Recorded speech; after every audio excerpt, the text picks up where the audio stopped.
अस्सलाम वालेकुम वरहमतुल्लाहि वबरकातुहू। आज हम आपको नबी करीम सल्लल्लाहु अलैहि वसल्लम की सीरत तैयबा का एक ऐसा वाक़या सुनाने जा रहे हैं जो हर मोमिन के लिए सब्र दरगुज़र और अफ़्व दरगुज़र का बेहतरीन नमूना है। ये वाक़या हमें सिखाता है कि बदतरीन हालात में भी किस तरह सब्र किया जाता है और किस तरह बदले की बजाय दरगुज़र को तरजीह दी जाती है। ये वाक़या है ताइफ का, जहाँ नबी करीम सल्लल्लाहु अलैहि वसल्लम ने इस्लाम का पैगाम पहुँचाया, लेकिन वहाँ के लोगों ने आपको शदीद अज़ियत पहुँचाई। तो आइए इस वाक़ये को तफसील से जानते हैं। नबी करीम सल्लल्लाहु अलैहि वसल्लम को जब अल्लाह ताला की तरफ से नबूवत अता हुई और आपने मक्का मुकरमा के लोगों को अल्लाह की तौहीद की तरफ बुलाना शुरू किया, तो कुरैश के सरदारों ने सख्त मुखालिफत शुरू कर दी। उन्होंने अपने आबाओ अजदाद की रिवायत और बुतों की पूजा को तर्क करने से इनकार कर दिया। मक्का में आपको शदीद मुखालिफत का सामना करना पड़ा, अगरचे कुछ लोगों ने इस्लाम कबूल किया, जैसे हज़रत खदीजा रज़ी अल्लाह ताला अन्हा, हज़रत अबू बकर सिद्दीक़ रज़ी अल्लाह ताला अन्हु और हज़रत अली रज़ी अल्लाह ताला अन्हु। लेकिन कुरैश के ज़्यादातर सरदारों ने आपकी दावत को ठुकरा दिया। कुरैश के सरदारों ने इस्लाम के बढ़ते हुए असर को रोकने के लिए आप और आप के पैरोकारों पर जुल्म सितम के पहाड़ तोड़े। मुसलमानों पर समाजी और मुआशी बाइकॉट नाफिज कर दिया गया और उन्हें शुएब अबी तालिब में कैद कर दिया गया। इन तमाम मजालिम के बावजूद नबी करीम सल्लल्लाहु अलैहि वसल्लम ने अपने मिशन को जारी रखा और लोगों को इस्लाम की दावत देते रहे। जब मक्का के लोग इस्लाम की दावत को कबूल करने से इनकार कर रहे थे और मुसलमानों पर जुल्म का सिलसिला बढ़ता जा रहा था, तो नबी करीम सल्लल्लाहु अलैहि वसल्लम ने एक नया रास्ता इख्तियार करने का इरादा किया। आपने सोचा कि अगर मक्का के लोग ईमान नहीं ला रहे तो शायद ताइफ के लोग अल्लाह के पैगाम को कबूल करें। ताइफ मक्का से तकरीबन 60 मील दूर एक पहाड़ी इलाका था। ताइफ की ज़मीनें ज़रखेज़ थीं और वहाँ के लोग तिजारती लिहाज से खुशहाल थे। नबी करीम सल्लल्लाहु अलैहि वसल्लम ने अपने साथ हज़रत ज़ैद बिन हारिसा रज़ी अल्लाह ताला अन्हु को लिया और ताइफ का सफ़र शुरू किया, ताकि वहाँ के लोगों को इस्लाम की दावत दी जा सके।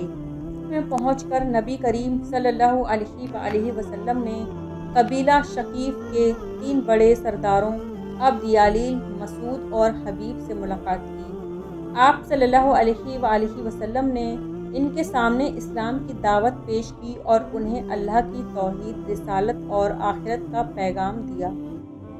नबी करीम सल्लल्लाहु अलैहि वसल्लम का मकसद ये था कि ताइफ के लोग इस्लाम कबूल करें और इस तरह इस्लाम को एक नया मरकज़ मिल सके, जहां से इस्लाम की तालीमात को मज़ीद फैलाया जा सके।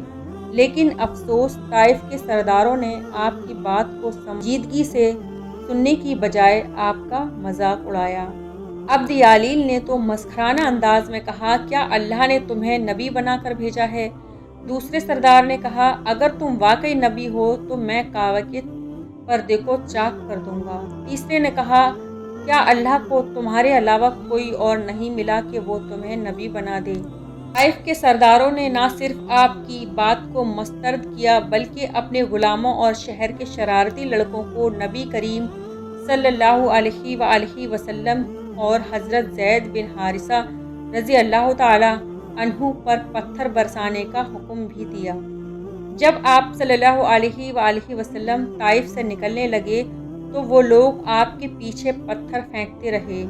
ये एक निहायत तकलीफ़दा मंजर था, जहाँ नबी करीम सल्लल्लाहु अलैहि वसल्लम के जिस्म मुबारक से खून बहने लगा और आपके जूते खून से भर गए। हज़रत ज़ैद बिन हारिसा रज़ी अल्लाह ताला अन्हु आपको बचाने की कोशिश में खुद भी शदीद ज़ख्मी हो गए। नबी करीम सल्लल्लाहु अलैहि वसल्लम और हज़रत ज़ैद बिन हारिसा रज़ी अल्लाह ताला अन्हु ने ताइफ के बाहर एक बाग में पनाह ली। इस बाग के मालिक उतबा और शैबा, जो कि कुरैश के बड़े सरदार थे, نے نبی کریم صلی اللہ علیہ وآلہ وسلم کی حالت دیکھی اور اپنے باغ کے غلام اداس کو آپ کی خدمت میں بھیجا۔ اداس نبی کریم صلی اللہ علیہ وآلہ وسلم کے پاس آیا اور آپ کے لیے انگور لایا۔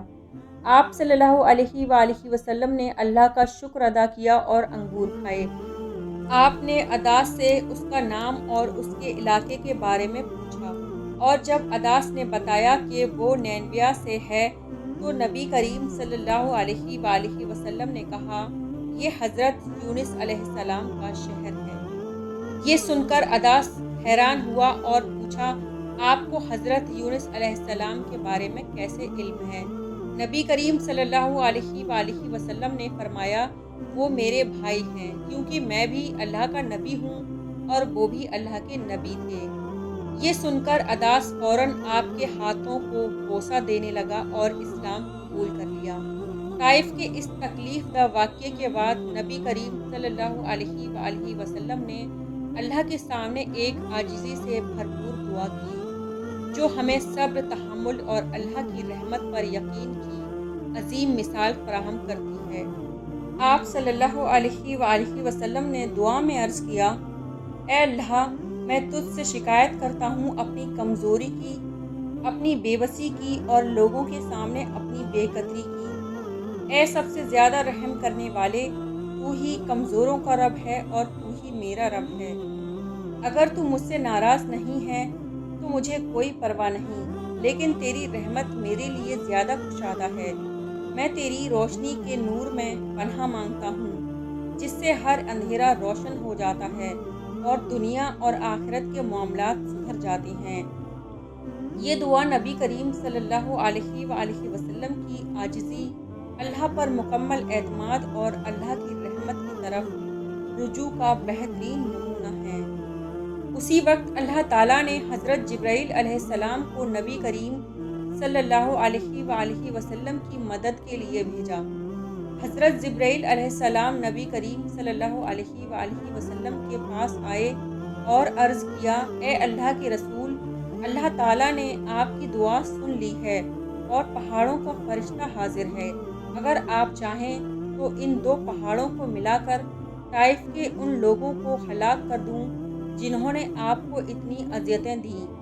لیکن نبی کریم صلی اللہ علیہ وآلہ وسلم نے اپنی عظیم رحمت اور درگزر کا مظاہرہ کرتے ہوئے فرمایا، نہیں، میں امید کرتا ہوں کہ شاید ان کی اولاد میں کوئی ایسا ہو جو اسلام قبول کرے اور اللہ کا عبادت گزار بنے۔ تو دوستو، یہ وہ عظیم درگزر تھا جو نبی کریم صلی اللہ علیہ وآلہ وسلم کی سیرت کا اہم حصہ ہے۔ طائف سے واپسی کے بعد نبی کریم صلی اللہ علیہ وآلہ وسلم وادی النخلہ میں قیام پذیر ہوئے۔